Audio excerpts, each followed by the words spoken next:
Assalamualaikum warahmatullahi wabarakatuh.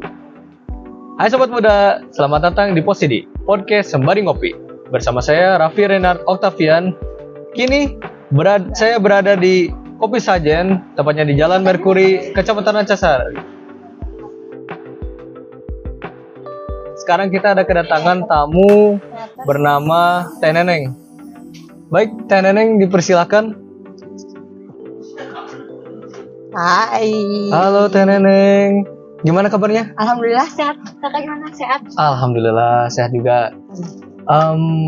Untuk saat ini nih Teh sekarang ada kesibukan apa?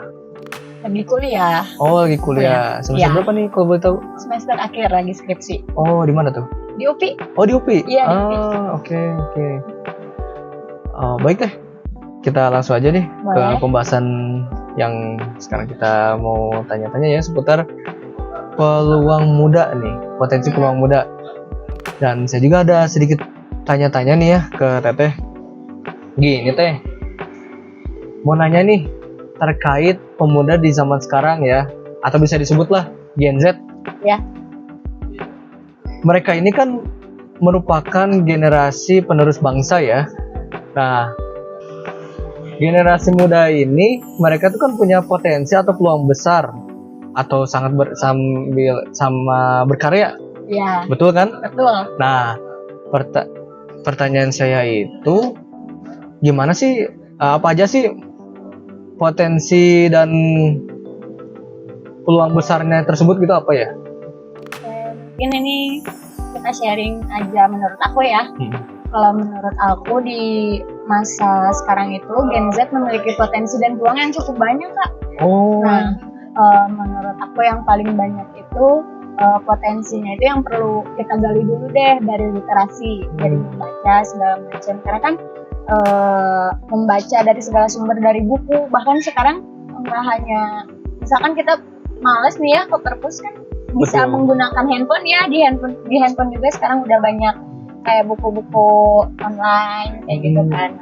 Dengan membaca itu kan bisa menambah wawasan. Nah, dari situ juga nanti keluar kreativitas yang muncul dari hasil-hasil pemikiran. Nah, dari situ nanti bisa muncul berbagai peluang seperti misalkan kalau misalkan kita malas membaca buku, bisa memulai dengan membaca buku-buku yang serial mungkin versi yang kita suka dengan judul yang kita suka, atau mungkin yang bersangkutan dengan passion kita.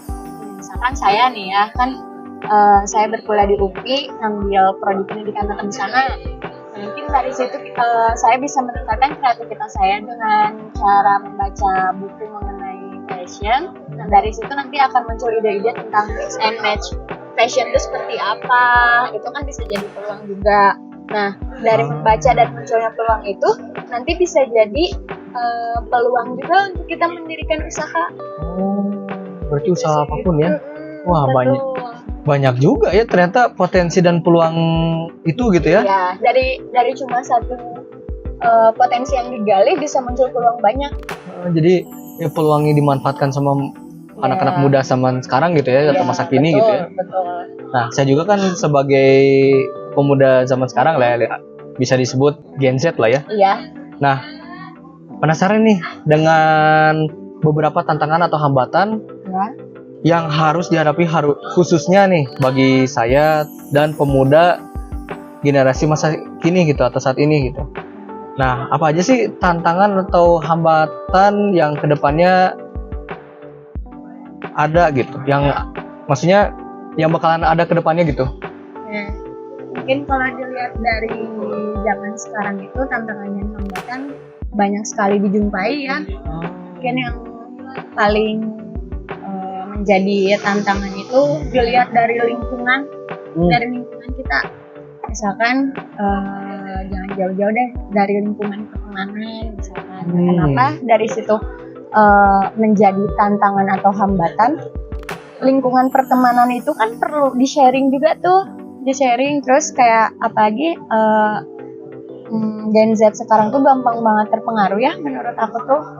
Kayak kalau temennya nongkrong kita nongkrong juga, padahal kan kalau misalkan kita sebenarnya nggak ada yang salah dari nongkrong, cuma dilihat dari circle tersebut mementingkan apa, misalkan mementingkan karya seperti itu kan. Sekarang banyak organisasi kreatif gitu ya. Betul, Kalau betul. misalkan kita jatuh dan berada di tempat yang pas, pasti akan menjadi karya kreatif, dan itu nggak akan jadi hambatan untuk kita ke hambatannya lingkungan sih kalau kata aku. Terus ditambah pengaruh-pengaruh dari media sosial. Nah, dari situ tuh menurut aku pengaruh media sosial tuh sangat berpengaruh banget ya menjadi hambatan dan tantangan juga. Betul. Karena kalau kita nggak bisa menyesuaikan, pasti kita akan sangat memaksakan apapun agar tampil di media sosial tuh sempurna. Ya kan? Karena Betul. media sosial tuh apa yang orang lihat tuh akan kayak, oh ini orangnya seperti ini. Jadi kayak menjadi cover untuk kita kalau orang ini teh bagus, keren, segala macam. Jadi kalau menurut aku kalau misalkan kurang memahami dan maknain pentingnya media sosial, udah sih itu bakal jadi hambatan dan tantangan. Menurut aku media sosial juga menjadi salah satu tantangan Gen Z di zaman sekarang sih. Sebagai tantangannya ya. Berarti banyak juga ya tantangan. Berarti ya banyak juga ya ternyata tantangannya tuh ya. Iya betul, dari media sosial pernah dengar kata FOMO nggak sih Kak? Pernah sih. Nah itu pasti berpengaruh banget kan kalau misalkan kita ngelihat nih, kita masih misalkan masih di poin A nih, terus kita ngelihat media sosial orang udah jauh, pasti kita merasa tertinggal segala macam. Nah itu kalau misalkan kita punya mental yang nggak kuat, pasti akan stuck di satu tempat.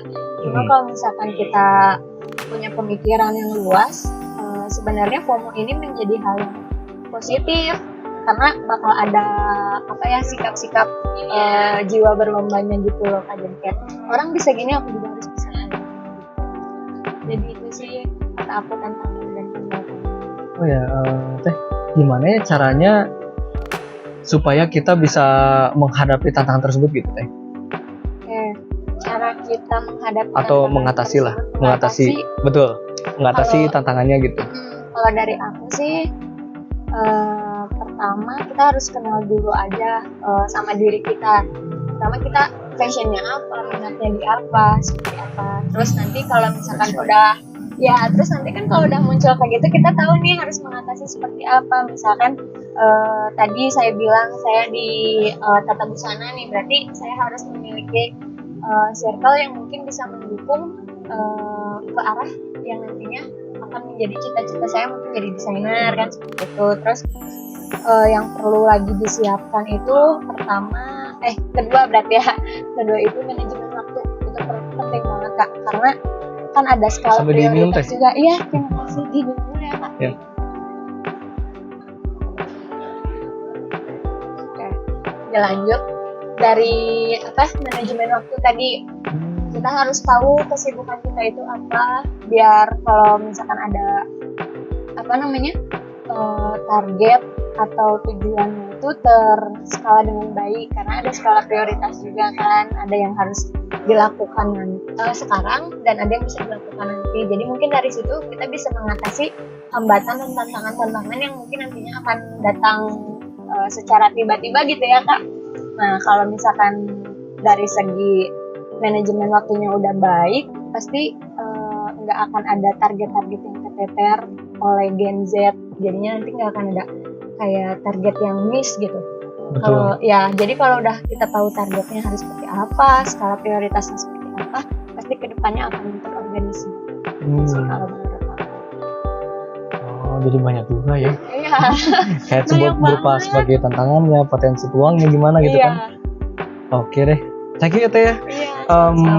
Semoga penjelasan yang tadi kita udah bicarain gini Teh menjadi sebuah motivasi untuk anak-anak muda yang mau berkarya dan mau membangun bangsa ini gitu Teh. Iya betul. Nah, ya itulah perbincangan tadi bersama Teh Neneng. Ya. Atau Kak Neneng bisa dipanggil nih? Kakak aja deh ya. Kak Neneng ya. Oke. Mengenai potensi dan peluang pemuda dalam berkarya. Saya Raffi Renat Oktafaransa pamit undur diri. Wassalamualaikum warahmatullahi wabarakatuh. Makasih ya Teh. Ya, sama-sama Kak. Ya.